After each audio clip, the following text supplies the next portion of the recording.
அவனுக்கு 2 வயசுல தான் காது கேட்கல அப்படின்றத எங்களுக்கு தெரிய வந்துச்சு. எல்லா டாக்டர்கிட்டையும் கூட்டிட்டு போயிட்டு காமிச்சோம். காது கேட்கலன்றது எந்த ஒரு டாக்டரும் செக் பண்ணி எங்களுக்கு சொல்லவே இல்லை. காது கேட்காது, அப்புறம் வாய் பேசாமலையும் போயிடுவான் அப்படின்னு சொல்லிட்டாங்க. ஏன்னா வெளியில போயிட்டு கேட்டா எங்களுக்கு 10 லட்சம் ரூபாய் ஆகும், 8 லட்சம் ஆகும், உங்களால முடியுமா அப்படின்னு சொல்லி கேட்டாங்க.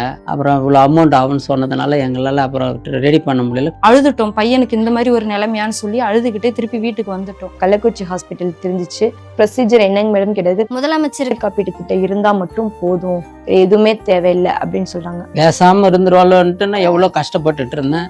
ஆப்ரேஷன் பண்ணி மிஷின் வச்ச பிறகு என் பொண்ணு இந்த அளவுக்கு பேசணும்னு நான் எதிர்பார்க்கல. அம்மா அப்பான்னு கூப்பிடும் போது எனக்கு ரொம்ப சந்தோஷமா இருக்கு. அம்மா அம்மா அப்பா அப்பா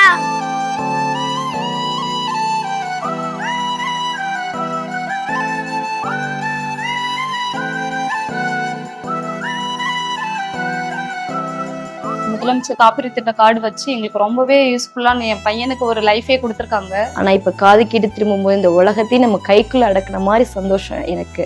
ரொம்ப நன்றி முதலமைச்சர் ஐயாவுக்கு ரொம்ப நன்றி. நீங்க தான் ஒரு எங்களுக்கு தெய்வம் மாதிரி, கடவுள் மாதிரி.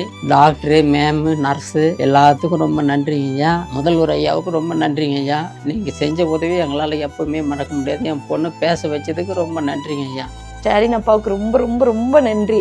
முதலமைச்சர் காப்பீடு திட்டம் இல்லாட்டி என்னால இந்த ஆபரேஷன் பண்ணிருக்கவே முடியாது. இப்ப காக்லியர் இம்ப்ளான்ட்ங்கிறது என்னால பண்ணிருக்கவே முடியாத ஒரு காரியமா இருக்கும். ரொம்ப ரொம்ப நன்றி.